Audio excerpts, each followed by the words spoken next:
Hello दोस्तों, नमस्कार। कैसे आप लोग? आशा है कि आप लोग बहुत अच्छे होंगे। चलिए दोस्तों, आज बात करते हैं यूजीसी नेट पेपर सेकंड, जो कि आपका ऑप्शनल सब्जेक्ट है कॉमर्स।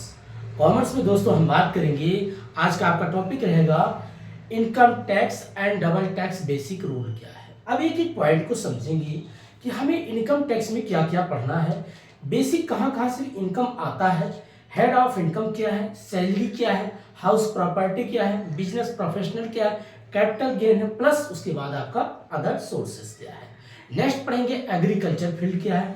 एग्रीकल्चर मीन्स जैसे आप जो खेती करते हो, आप देखते होंगे ट्रॉली वगैरह पीछे लिखा होता है कृषि कार्य हेतु।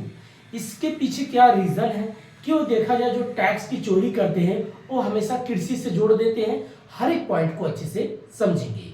उसके बाद नेक्स्ट टॉपिक थोड़ा सा और एडवांस चीजें इसमें पढ़ेंगे कि गवर्नमेंट जो नई नई पॉलिसी लाती है, जैसे वैल्यू एडेड टैक्स क्या है, जीएसटी क्या है, ये भी चीजें पढ़ेंगे। डायरेक्ट टैक्स क्या है, इनडायरेक्ट टैक्स क्या है, एक एक पॉइंट को समझेंगे। चलिए शुरुआत करते, पहले समझेंगे कि आपका टॉपिक क्या है। यूनिट 10 है, यूनिट 10, जिसमें आपका टॉपिक है बिजनेस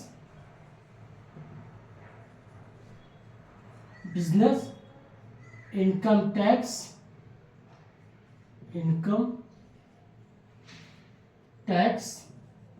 एंड डबल टैक्स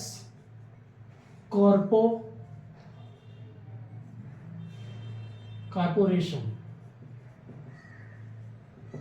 ये basic and double tax and corporation, ये बेसिक चीज आपका चैप्टर का नाम है। लेकिन हमें इसमें क्या क्या पढ़ना है। पहला टॉपिक हम पढ़ेंगे बेसिक जो होता है, बेसिक इसका जो कॉन्सेप्ट पढ़ेंगे क्या है। बेसिक कॉन्सेप्ट में आप पढ़ेंगे भाई कि इनकम टैक्स जो है, इनकम टैक्स, अभी इनकम टैक्स जो है बेसिक कहाँ कहाँ से आता है, इसका सोर्स, इसके सोर्सेस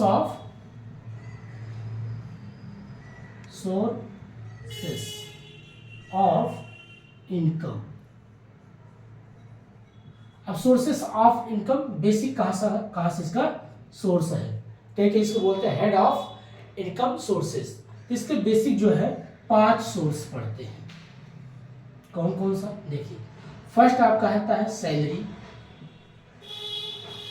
दूसरा आपका आता है हाउस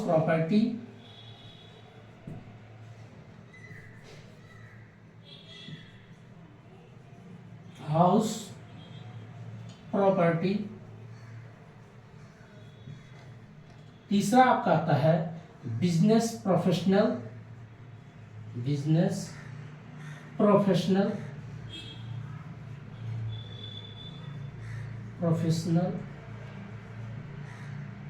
एंड तीसरा आपका आता है चौथा कैपिटल गेन। देन उसके बाद लास्ट आपका जो आता है, यहां पर ऐसे लिख देते हैं 1 2 3 4, उसके अदर सोर्सेस,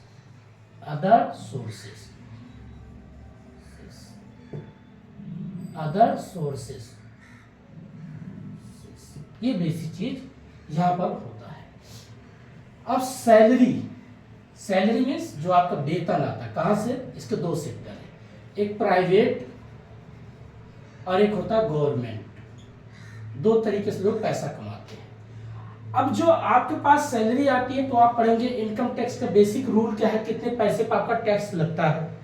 अब देखेंगे पुराना जो कॉन्सेप्ट था आपका अब तो 3 लाख पे अगर ज्यादा हो गया तो आपको 5% टैक्स देना पड़ गया, 5 लाख पे 10%, 10 लाख पे 20%, उसके बाद 15%, फिर 20%, फिर 25%, फिर 30%। इस तरीके का आपका टैक्स का बेसिक रूल बना है। अगर आप जैसे जैसे आपकी इनकम बढ़ेगी वैसे वैसे आपको टैक्स देना पड़ेगा। कैसे, 5%, 30 पे, 3 पे। अगर आपका 7 हो गया, 10 हो गया, 15 हो गया, 20 हो गया, उसी हिसाब से आपका 5, फिर हो जाएगा 10, फिर हो जाएगा 15, फिर 20, फिर 25। इस प्रकार से आपका टैक्स लगता है। ये बेसिक चीजें आप एक बार देख लेना, इस चीज को कितने कितने लाख कितना टैक्स लगता है।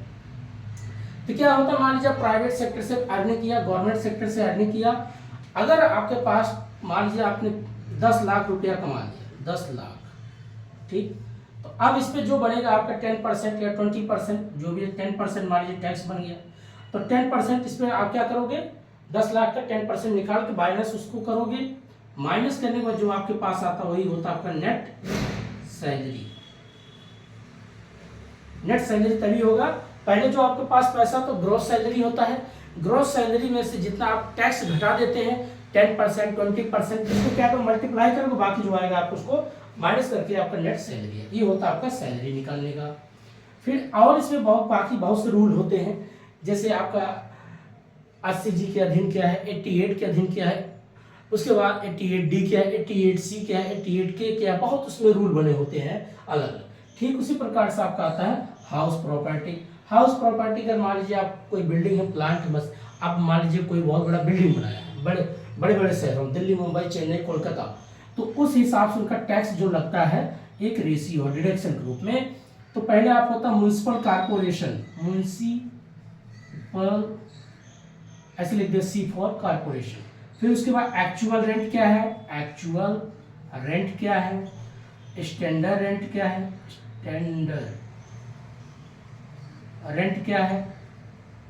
तो म्युनिसिपल एक्चुअल, एक होता फेयर जो उचित, तो ये बेसिक पॉइंट होता है। अगर आपका मान लीजिए आपने कोई पैसा, मान लीजिए आपकी सैलरी आ गई 50 लाख 30 लाख, कहाँ से, हाउस प्रॉपर्टी से जो आपने किराए पे दिया है, तो नगर पालिका बोले ठीक है भाई, पहले आपको कितना पैसा आया, फिर उसके बाद आप क्या करते हैं, इन दोनों में से कंपेयर करते हैं, अगर जो एक्चुअल कितना हो रहा है तो फेयर यहाँ लिख देते हैं, एक मिनट, यहाँ पर स्टैंडर्ड लिख देते हैं, स्टैंडर्ड मीन्स एक मेजर है, इन दोनों में से जो ज्यादा होगा उसको मान लेंगे, फिर उसको स्टैंडर्ड से हम कंपेयर करेंगे, स्टैंडर्ड से ज्यादा होगा तो टैक्स ज्यादा लगे, उससे कम होगा तो टैक्स कम लगता है। ये बेसिक चीज इसका मेजर होता है। उस हिसाब से यहाँ पर हम क्या करते हैं, टैक्स को माइनस करते हैं, जितना टैक्सेबल होता है, माइनस करने के बाद जो आपका बचता है तो उसको बोलेंगे नेट आपका क्या हुआ, हाउस प्रॉपर्टी इनकम बोलते हैं, ये आपका शुद्ध आया है। ठीक उसी प्रकार से बिजनेस में हम करते हैं, बिजनेस आपका लॉन्ग टर्म होता है, शॉर्ट टर्म के लिए, यहाँ भी जितना आपके पास पैसा आएगा उसको हम टैक्स क्या पहले आएगा, ग्रॉस इनकम। अब या ग्रॉस आपका बिजनेस प्रॉफिट, जो आपका इनकम आता है बिजनेस से, ग्रॉस बिजनेस प्रोफेशनल, इस प्रकार से जो आपका पैसा आता है सैलरी, उसमें से आप टैक्स को क्या करते हो, माइनस कर देते हो, फिर आपका आता है नेट बिजनेस या इनकम या सैलरी, जो भी आपका पैसा आता है। ठीक उसी प्रकार से कैपिटल में आपके पास बिल्डिंग है, प्लांट है, मशीन है, तो आप इसका भी बिजनेस करते हो, किराए पे भी बेचते हो भाई, बड़ी बड़ी मशीन आप किराए पे देते हो कि ले जाओ भाई से काम, तो मशीन से जो आप पैसा अर्न करते हैं किराए पे। मान लीजिए कोई प्लांट है, जहाँ प्लांट अलग अलग प्लांट होता है, कहीं मोबाइल का प्लांट लगा हुआ बन रहा है, कहीं फैक्ट्री लगा हुआ है, कहीं पर आप देखते होंगे कि जहाँ पर सीमेंट की बनती है, एक प्रकार जहाँ सीमेंट बनती है, कहीं लोहे कारखाना है, ये सब आपका अलग अलग कैपिटल है, पूंजी है, इससे जो आप पैसा कमाते हो 50 लाख 30 लाख 40 लाख, तो इससे कैपिटल ग्रॉस, इसको बोलेंगे ग्रॉस कैपिटल इनकम करके लिखेंगे, जो भी आप पूंजी से कमाए, प्लस उसके बाद टैक्स आप घटा देते हो, ये भी आ जाता है नेट। इस तरीके से हम क्या करते हैं, पहले सबको जोड़ते हैं, बाकी जो टैक्स होता है घटाते चले जाते हैं, एक एक करके हम ऐसे निकालते हैं, ये होता है आपका। बाकी कुछ चीजें ऐसे छूट जाते हैं, जो छूट जाते हैं तो उसको हम क्या करते हैं, अदर सोर्सेस में डाल देते हैं। जैसे अगर आपने कोई सट्टा जुआ खेला, वहां से पैसा जीत गया, आपको शादी में कोई गिफ्ट मिल गया, कोई गोल्ड मिल गया, आजकल शादी में लोग गोल्ड भी देते हैं, घड़ी देते हैं, चैन देते हैं, अंगूठी देते हैं, महंगी और क्या करते हैं, गाड़ियां भी देते हैं, तो जो गिफ्ट के रूप में आता है उस पर भी टैक्स लगता है, ठीक है। तो बाकी जो छूट जाता है इसमें हम डाल देते हैं अदर सोर्सेस में। ये होता है आपका सोर्स ऑफ इनकम टैक्स का बेसिक रूल, जो टैक्स है। लेकिन एक प्रकार से अगर देखा जाए, ये सब जो है आपका डायरेक्ट टैक्स होता है, कोई इनडायरेक्ट टैक्स नहीं। क्यों डायरेक्ट, एक इसका मिनिमम जो है एक क्राइटेरिया बना दिया गया है कि कितना आपके पास पैसा आता है, उसी के बेस पे आपका टैक्स लगता है, ठीक है दोस्तों। ये हो गया आपका हेड ऑफ इनकम सोर्स या सोर्स ऑफ इनकम का बेसिक स्रोत के बारे में हमने बात कर लिया। इसके बेसिक 5 स्रोत थे, फर्स्ट सैलरी, दूसरा हाउस प्रॉपर्टी, तीसरा आपका बिजनेस प्रोफेशनल, चौथा आपका कैपिटल गेन, पांचवा आपका अदर सोर्सेस। यही आपका बेसिक चीज होता है और कुछ ज़्यादा इसमें करने की जरूरत नहीं। अब आगे कुछ इसी में किसी 2-3 पॉइंट ज़्यादा ध्यान देना पड़ता है। अब हाउस प्रॉपर्टी अगर आप जब कभी पढ़ते हो तो उसमें बहुत चीज़ें ध्यान में रखना होता है। घर कहाँ पर, मैदानी भाग में, पहाड़ी भाग में है, तटीय क्षेत्र में है, तो उसी हिसाब से आपका टैक्स भी लगता है। ठीक है फ्रेंड्स, अब नेक्स्ट टॉपिक हम बात करते हैं। अब नेक्स्ट टॉपिक आपका होता है एग्रीकल्चर। अब एग्रीकल्चर मीन्स क्या होता है, जो आप खेती करते हैं। क्या करते हैं? खेती, एग्रीकल्चर। तो देखते हैं कि वहां पर क्या होता है, टैक्स लगता है। अब वहां पर जो टैक्स किस पे लगेगा, किस पे टैक्स नहीं लगेगा, एक एक पॉइंट को समझते हैं। जैसे आप देखते होंगे चाय है, कॉफी है, रबड़ है, तो किसी 25 है, किसी 35 है, किसी पे 40 है, इस प्रकार का वहां पर टैक्स लगता है। तो हमें ये भी पढ़ना, वहां से भी क्वेश्चन आता है। क्या आता है?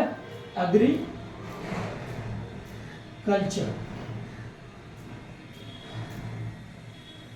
अब एग्रीकल्चर ऑफ इनकम। अब यहां पर एग्रीकल्चर ऑफ इनकम में क्या होता है, या इनकम ऑफ एग्रीकल्चर, कुछ भी लिख दो। अब समझो, एग्रीकल्चर बेसिक 2 पार्ट होता है। एक होता है नेचुरल प्रोसेस। नेचुरल प्रोसेस, अरे पेन नहीं चल रहा, प्रोसेस।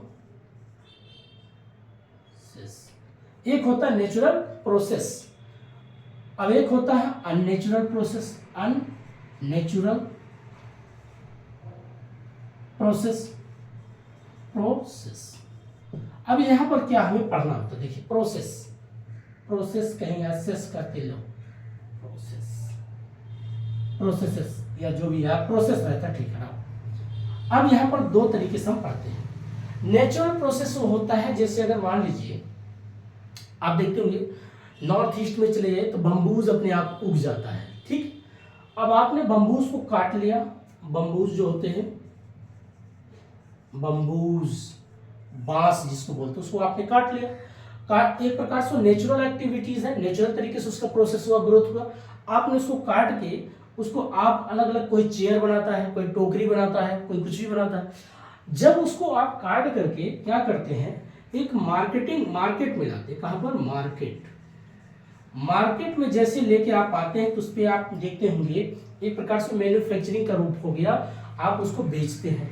तो जब आप कोई चीज बना के बेचते हैं तो वहां पर मार्केट में आते, मार्केट वैल्यू उसकी हो जाती है, मार्केट प्राइस लग जाता है। तो जब मार्केट में जैसे उसको आप प्राइस बेचते हैं तो वहां कम से कम चाहे 15% हो, चाहे 20% हो, चाहे 5% हो, आपके वस्तु के हिसाब से टैक्स देना पड़ता है। इसको बोलते हैं, आप कहेंगे एग्रीकल्चर में कहाँ टैक्स नहीं लगता है। अगर आप तालाब में मछली पाल रखे हो, तो उस पर टैक्स नहीं लगता। गाय पाल रखी हो, उस पर टैक्स नहीं लगता, इस पर टैक्स बिल्कुल नहीं है। लेकिन जैसे गाय का दूध आप निकाल के मार्केट में उसको पनीर बना के बेचते हो, तुरंत जो क्या हो जाता है, एक प्रकार से उस पर टैक्स के योग बन जाता है। आप दूध निकालते हो, दूध को जैसे आप क्या करते हो, प्रोडक्ट को निकाल के उसको पैक करते हो, उसको बढ़िया पैक करने के बाद मार्केट बेचते हो, तुरंत उस पर एक प्राइस लिखा होता है ना। कभी पॉलीथीन पे देखिए, जहां पर आप बनाते हो सब कुछ उस पर उसका नाम, कितना इसमें एनर्जी है, कितना इसमें कैल्शियम है, कितना इसमें प्रोटीन है, कितना इसमें शुगर है, सारे तत्व के बारे में लिखा जाता है। तो जैसे आप मार्केट में कोई वस्तु बेचते हो, तुरंत उस पर टैक्सेबल हो जाता है। और जब तक आप कृषि कर रहे थे वहां टैक्स नहीं लगता। धान आप खेत में, टैक्स नहीं लग रहा। लेकिन जैसे वही धान या चावल आप क्या करते हैं, प्राइमरी सेक्टर से निकाल कर एक प्रकार से मैन्युफैक्चरिंग सेकेंडरी सेक्टर में जैसे उसको आप बनाते हैं, बनाने के बाद जैसे उस पर लेमिनेशन पैकिंग होता है, आप मार्केट में बेचते हैं, तुरंत टैक्स की रेट बन जाता है। अर्थात वो मार्केट के रेट में आने के बाद उस पर आपको टैक्स देना ही पड़ जाता है। ये प्रोसेस होता है। अननेचुरल प्रोसेस क्या होता है, ये तो नेचुरल। अब अननेचुरल क्या होता है, अननेचुरल जैसे सपोज करो आजकल जैसे सिंथेटिक क्रिया, आजकल जैसे देखते हो कि मांस भी बनाना शुरू कर दिए, दूध भी बनाना शुरू कर दिया, अंडे बनाना शुरू कर दिए। ये अननेचुरल एक प्रकार से जिसको बोलते हैं ना सिंथेटिक प्रक्रिया से। तो यहाँ से जो चीजें बनेगा उस पर सब पे टैक्स लगेगा। लेकिन यहाँ जब तक बनता उस पर टैक्स नहीं है, जब वो बिकने आ जाएगा तो टैक्स लग जाएगा। लेकिन इसके बेसिक 3 ऐसे क्रॉप्स हैं, उन पे ज्यादातर टैक्स लगता है, जैसे आपका रबर,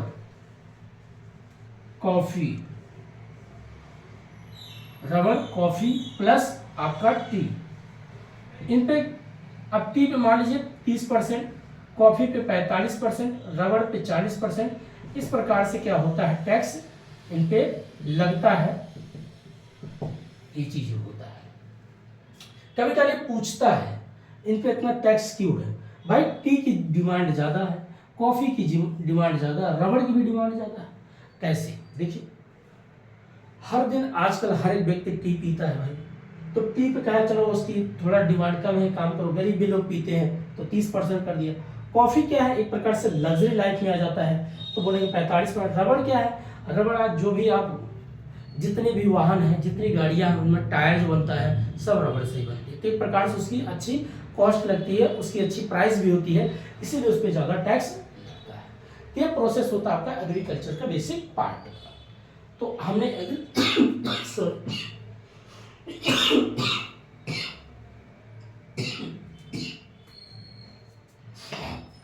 सॉरी दोस्त, मौसम डस्ट आ रहा है खिड़कियों से,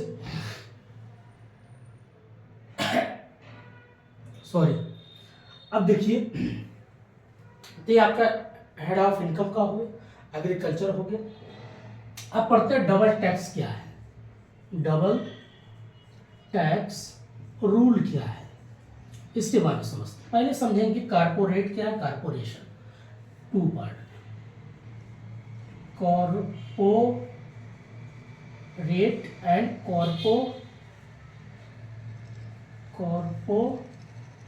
कॉर्पोरेट एंड कॉर्पोरेशन, TION, ठीक। कारपोरेट क्या होता है, जैसे इंडिया है प्यारा भारत हमारा देश, ठीक है, ऐसे ही मैप बना देते हैं,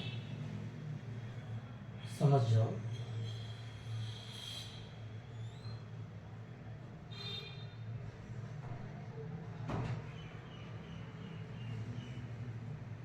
ऐसे करके समझो।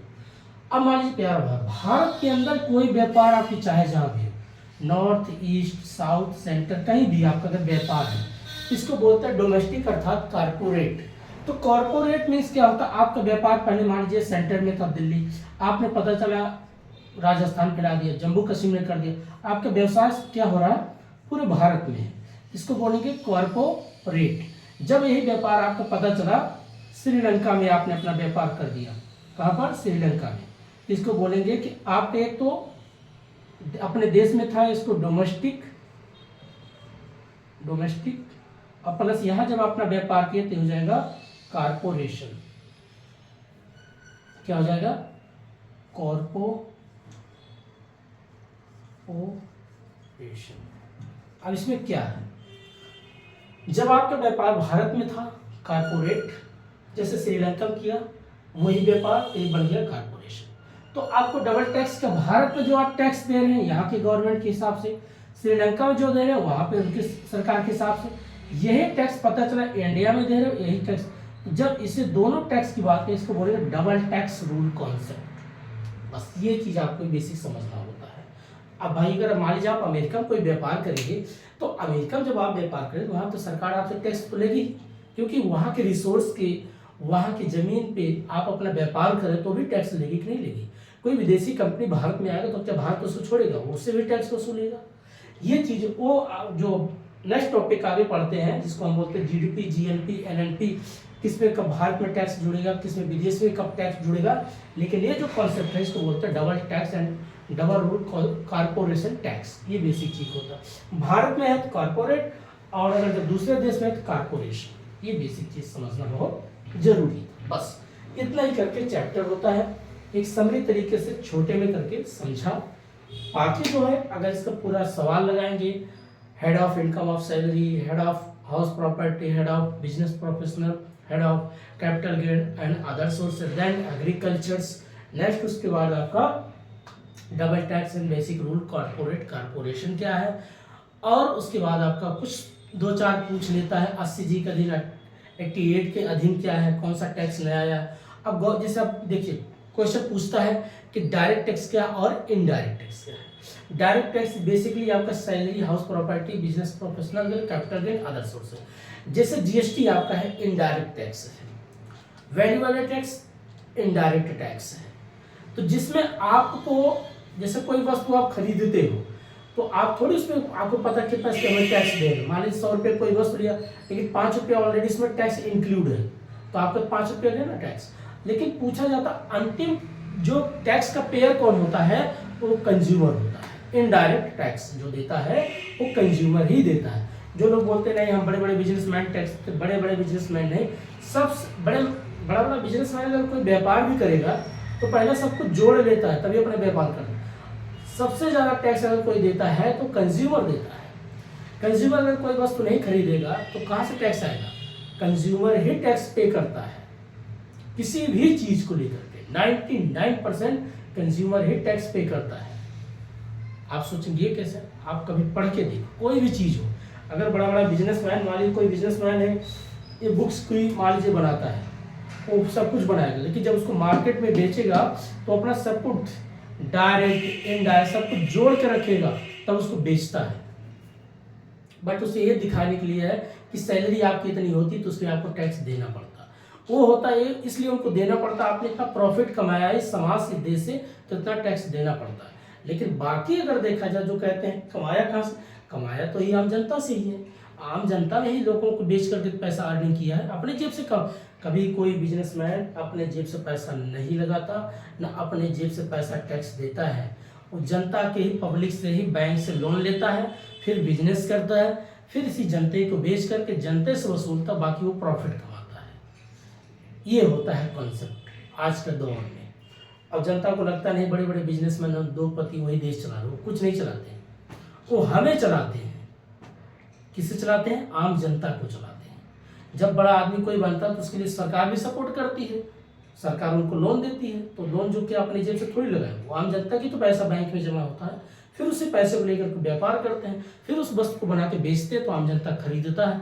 आम जनता जब खरीदे कंज्यूम करेगा तो डायरेक्ट ना तो इनडायरेक्ट टैक्स पे कर है। नहीं, अगर एक पेन है कोई बड़ी कंपनी बना रही होगी इसमें सब कुछ इंक्लूड होगा, भाई 3 रुपया टैक्स होगा, इसके सेल्स टैक्स कितना होगा, कारपोरेट टैक्स कितना होगा, सब कुछ इसमें इंक्लूड है, तब जाके 30 रुपया 25 रुपये बिक गया, और जो अंत में खरीदा वही तो पे किया। बिजनेसमैन कभी टैक्स पे नहीं करता, वो खाली दिखाने के लिए इनकी इतनी सैलरी देना पड़ रहा है।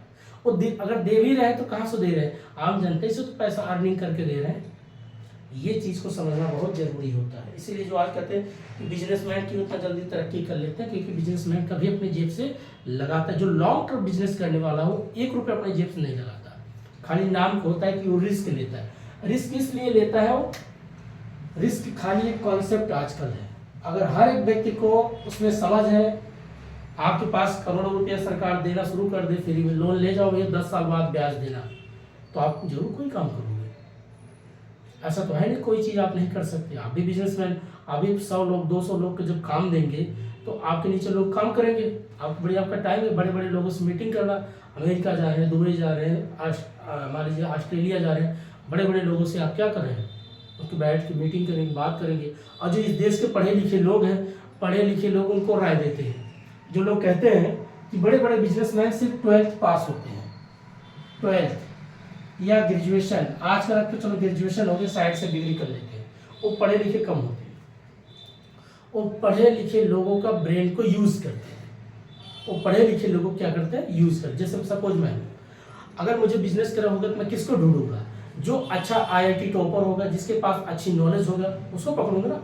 तो उसको मैं बोलूँगा आपको इतना सैलरी देंगे, आपको मुझे नए नए आइडियाज़ लाओ, नए नए थॉट दो, मुझे इस देश में नया चीज़ करना है। तो आपके पास जब नए नए आइडियाज़ आएंगे, क्योंकि वो 20 साल 30 साल पढ़ा है, तो आइडिया उसके पास है ना, हमारे पास तो है ना, हमारे पास सिर्फ पैसा है, हम पैसा लगाएंगे, आपसे हम बुद्धि खरीदेंगे। तो आजकल बुद्धियाँ, दिमाग बिकता है, जो कि बिकता मतलब सेल्स होता है। ये बहुत नई परिभाषा है, नई कॉन्सेप्ट है। अब कोई व्यक्ति अगर बोले कि मैं अपने लिए करता हूँ, कोई अपने लिए नहीं करता, सब एक दूसरे के लिए काम करते हैं, ये चीज़ चलता है।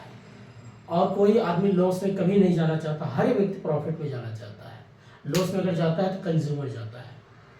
आप सोच लीजिए कैसी बात, कंज्यूमर ही रहता है, तो असली पेयर कौन होता है, जिसको बोलते हैं ना कि डायरेक्ट टैक्स कितना इनडायरेक्ट। अब जैसे जीएसटी है, जीएसटी सबसे ज्यादा इनडायरेक्ट टैक्स पे होता है। तो जीएसटी अभी जैसे खबर है तो 2 लाख करोड़ कुछ 284,000 ऐसे कुछ करके टैक्स रेवेन्यू हुआ सरकार के पास की। तो पैसा कहाँ से गया? आम जनता ही नहीं तो वस्तु खरीद रहे हैं, आम जनता ही। अब 5% खाने पीने पे है, 5%, 10%, 12%, 8%, 80%, 28% जो क्राइटेरिया इसको बनाया गया है। लग्जरी गुड्स का इतना है, मिडिल गुड्स का इतना है, खाने पीने चीज़ें कितना। आजकल कोई सा वस्तु बचा नहीं जिस पर टैक्स ना लगता हो। तो वो टैक्स जब जाता है किसके पास जा? और आजकल टैक्स चोरी नहीं होता, सब ऑनलाइन हो गया, पेमेंट हो गया, डिजिटली हो गया। तो डायरेक्ट आपके अकाउंट से जुड़ गया। तो अकाउंट में जैसे आपका इनकम बढ़ेगा तो टैक्स कट जाएगा। ये चीज़ें हो गई, सुविधाएं बहुत हुई हैं।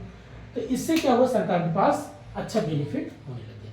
तो ये बेसिक चीज़ें जो दोस्तों थोड़ा सा बातें किया कि डायरेक्ट का और इनडायरेक्ट क्या है, वैल्यू एडेड टैक्स क्या है। वैल्यू मतलब किसी चीज़ को मान लीजिए मैंने बनाया, जैसे पेन को मान लीजिए मैं इंदौर में बनाया, अब इसको मैं बेच रहा हूँ लखनऊ। तो पहले अपना पूरा वैल्यू जोड़ लूँगा, इस पर क्या क्या मेरी कॉस्ट है। जब दूसरे बेचूंगा तो उसको बेच, अब मान लीजिए लखनऊ से कोई वस्तु वो किसी बेचेगा तो पहले अपना कॉस्ट जोड़े, उसमें ऐड होता चला जाता है। वैल्यू एडेड टैक्स ऐड होता चला जाएगा, टैक्स बढ़ता चला जाएगा। एक प्रकार से वो इनडायरेक्ट टैक्स होता है। कोई बिजनेसमैन कभी अपने जेब से पैसा नहीं लगाता, ये सिर्फ कहने की बात होती है। बड़े बड़े बिजनेसमैन आम जनता का पैसा ही बैंक से उठाते हैं और उसी में व्यापार करते हैं। जो छोटे मोटे बिजनेस करते हैं ये अपने जेब से पैसा लगाते हैं, और छोटे मोटे इसलिए जल्दी घाटे में हो जाते हैं क्योंकि उनके लिए ज़्यादा रिस्क होता है। सरकार से लिए ठीक है, सरकार नहीं दे पाएंगे भाई, दिवालिया हो जाए, कुछ लिए जो भी सजा भुगत लेंगे, फिर निकल आ जाएंगे, वापस आ जाएंगे, क्या जा रहा है उनका, कौन सा प्रॉपर्टी बिक गया। लेकिन एक गरीब आदमी अगर कोई 10 लाख 5 लाख का व्यापार करेगा, उसका घर तक ताला लग जाएगा। ये चीज़ को समझना बहुत जरूरी है। देश में कुछ टैक्स सिस्टम को सुधारना भी बहुत जरूरी है, रूल को भी सुधारना जरूरी है। सिर्फ किताबों में लिखने से काम नहीं चलता, उसको भी प्रैक्टिकल। अभी आप कोई बिजनेस करना चाहो तो आपको तरह तरह की अलग अलग फाइलों का, उसको 20 फाइलें बनेंगी। आपका घर कहाँ है, किस जिला में है, कि क्या करते हो, आपके दादा क्या थे, आपके पास कितनी प्रॉपर्टी है, आपके कुछ आगम, ये सब चीज़ें अगर आप 10 लाख का अगर जिस दिन आप बोल दो सरकार के साथ आपकी अच्छी बाउंडिंग है, नेटवर्किंग है, नेटवर्किंग मतलब उनसे अच्छी पकड़ आपकी है, तो आप चाहो पूरे भारत में व्यापार करो, इंटरनेशनल व्यापार करो। तो जब तक आपको सरकार से अच्छी पकड़ नहीं होगी तो आपका व्यापार कभी सक्सेस नहीं होगा। प्राइवेट हो चाहे प्राइवेट ही व्यापार होता है। तो उसको बोलते हैं, जो आजकल लोग कहते हैं व्यापार छोटे छोटे वाले मारे जाते हैं, बड़े वाले कभी नहीं मारे जाते। बाकी जो लेक्चर मैंने दिया यही बेसिक है। नेक्स्ट टॉपिक किसी में और नया चीज़ ला के एडवांस बात करेंगे, 2-4 टॉपिक और एडवांस चीज़ें कल बात करेंगे, जिसमें हम पढ़ेंगे कि भाई टैक्स का नया रूल क्या आया है, टैक्स कौन सा कितना बढ़ गया है, फिर टैक्स का बेसिक कौन कौन से जिसमें आप पढ़ते हैं कि करापात क्या है, कराघात क्या है, कर विवर्तन क्या है। आप सोचेंगे ये क्या है? कराघात मतलब डायरेक्ट किस पे टैक्स लगता है, वो टैक्स को कैसे विवर्त एक दूसरे पे थोपता है, जब वो उस पे लगा दिया तीसरा किस पे लगा देता है। इस टॉपिक को समझेंगे एडवांस लेवल में। एक प्रकार से इकोनॉमिक्स का ही पार्ट है, बट अगर जब इनकम टैक्स पढ़ते हो तो यहाँ भी ये चीज़ें आपको पढ़ना चाहिए कि कराघात क्या है, करापात क्या है, कर विवर्तन क्या है। दूसरा पढ़ेंगे इनडायरेक्ट टैक्स कितने प्रकार के हैं, जैसे सेल्स टैक्स है, वैल्यू एडेड टैक्स है, कारपोरेट टैक्स है। ये भी चीज़ें हमें पढ़ना चाहिए, पता होना चाहिए कौन डायरेक्ट है कौन इनडायरेक्ट है। सेल्स टैक्स है, और एक होता है एक्साइज ड्यूटी चार्ज होता है। आपका पेनाल्टी टैक्स किस में आता है, जैसे आप कभी गाड़ी लेके जा रहे हो, रेड लाइट क्रॉस कर दिया तो आपके पेनाल्टी टैक्स किस में जाता है, डायरेक्ट में जाता है, इनडायरेक्ट में जाता है। ये भी पॉइंट को याद रखना बहुत जरूरी है। नेक्स्ट टॉपिक हम बात करेंगे जीडीपी क्या है, जीएनपी क्या है, एनएनपी क्या है, एनडीपी क्या है, फैक्टर कॉस्ट प्राइस क्या है और मार्केट प्राइस क्या है। इस पे भी हम कल दूसरा वीडियो बनाएंगे। तो आज इतना ही बस, बाकी कल मिलते हैं। तो तब तक के लिए नमस्कार, जय हिंद। अपना अपनों को ख्याल रखिए, पढ़ाई करिए, मस्त रहिए, खुश रहिए।